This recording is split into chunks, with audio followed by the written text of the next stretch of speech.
I've spoken with some of the previous Techians you've recovered. The interviews have been enlightening. They all speak of different surreal experiences during their time trapped in the Ascendant Plane. But there is one commonality shared among them. Someone whispering to them in the dark. There's something else out there, Guardian. An enemy yet to reveal itself. Don't you see? It is as we once said. In light, there is only weakness. Only failure. Only death. But where the light takes, the dark gives. No longer will you be a pawn. No longer will you watch the lives of those you care for be lost. Remember, in darkness there is only strength. Only victory. Only life. Ancient power awaits you on Europa. For years, we've often had one question that persisted above many, many other questions. This question was in the minds of debaters, scalers, and lore masters all alike. Even casual game enjoyers as well at that. Even those people have had the same thought in our mind as everyone else had for many years in their experience with the world of Destiny. Who is the darkness? And for a couple years now, we've been okay with the answer of the pyramid ships. But then, in Season of the Lost, we made one very, very fatal mistake. I knew you'd be back. I'm so glad we get to talk. You and that charming little ghost of yours, you're not like the rest. You're not afraid of my words. Words are just thoughts given shape. Ideas emerging into the physical world, birthed by a mouth. Not good or evil, not light or dark, or this or that.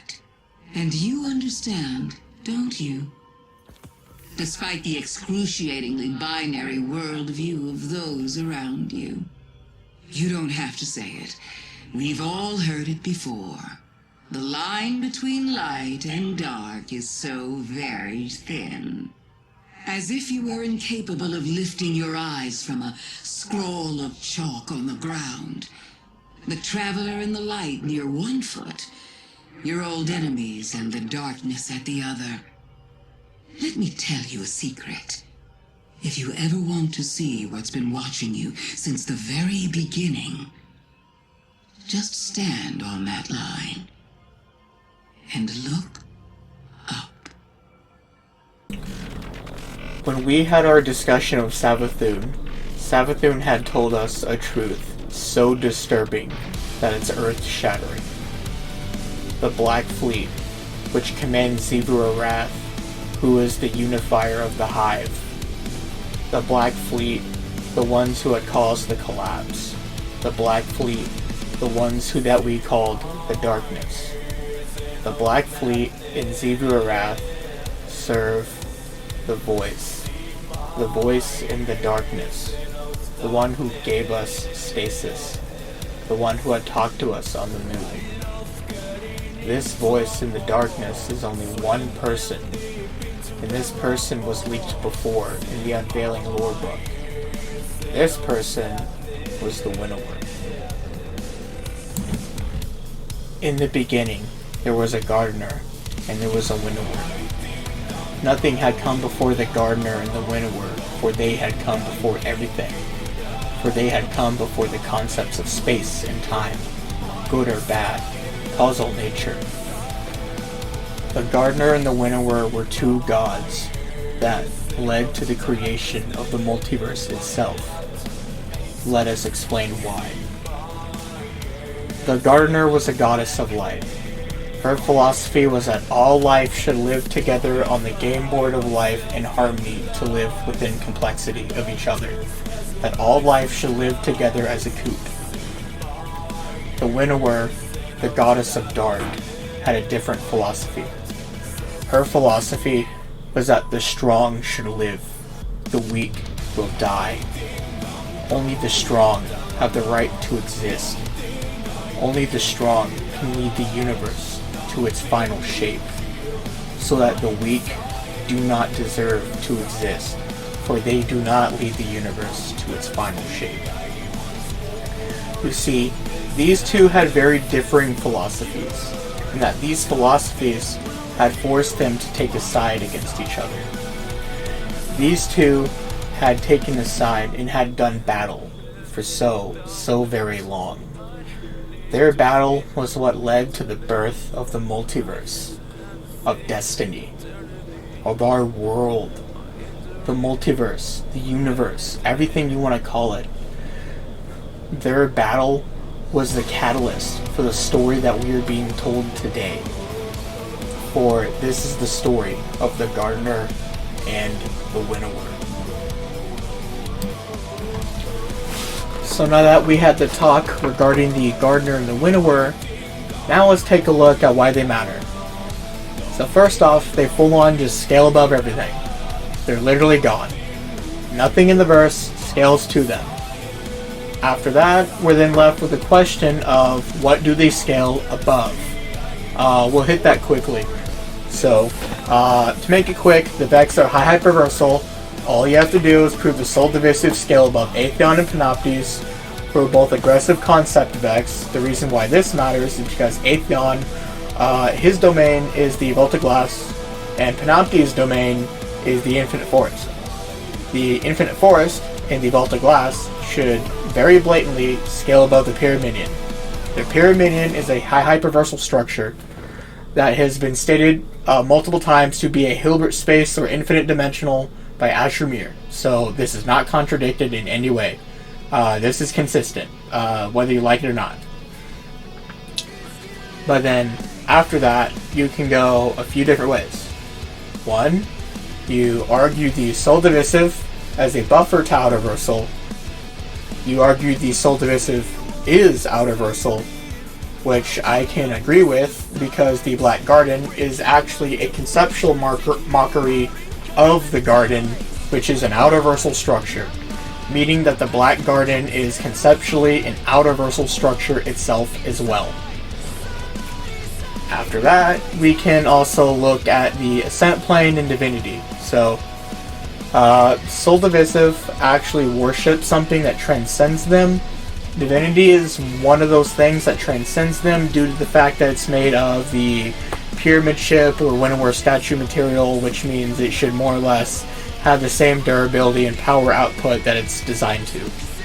And then after that, you can obviously argue Stasis above Divinity, or you can just straight up argue the Ascendant Plane scales above the Black Garden, which is also true, considering the fact that you have the Valley of Screams, then you have the Throne Worlds, then you got who matters in those Throne Worlds, like Oryx, Savathûn, Xivu, Wrath.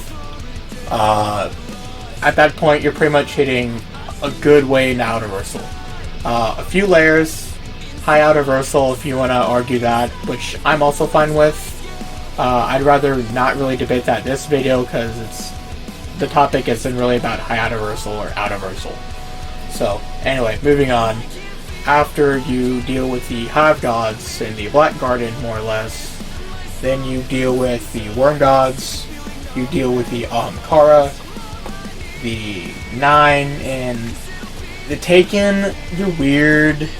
The Taken are kind of sort of just there, kind of around Quoria, the Sanctified Mind, Oryx. It's just, we don't really know much about them other than the Winnower is their original master, so let's not worry about the Taken.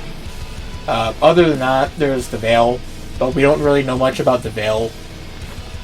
And then there's also the case of the Garden, but the context here is that the Gardener and the Winnower actually come before the Garden.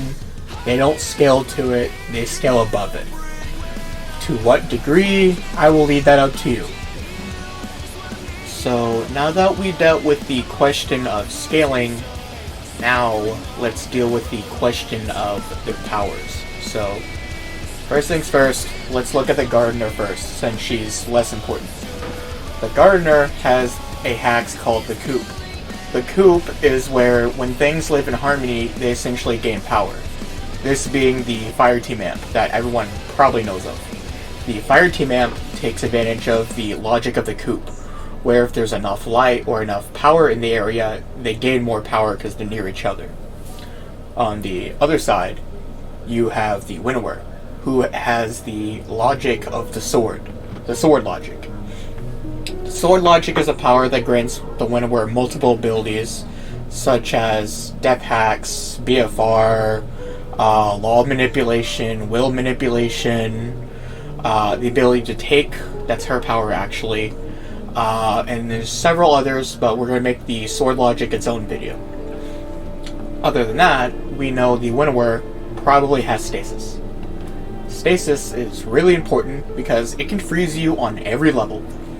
It can freeze you physically, spiritually, conceptually, and there's even arguments for mentally, which I can agree with too, but I'd have to go and get that lore specifically. But the Winnower very likely has stasis because stasis is the Winnower's mark, actually. So that's mainly it for their hacks. So in conclusion, the Winnower is a total beast.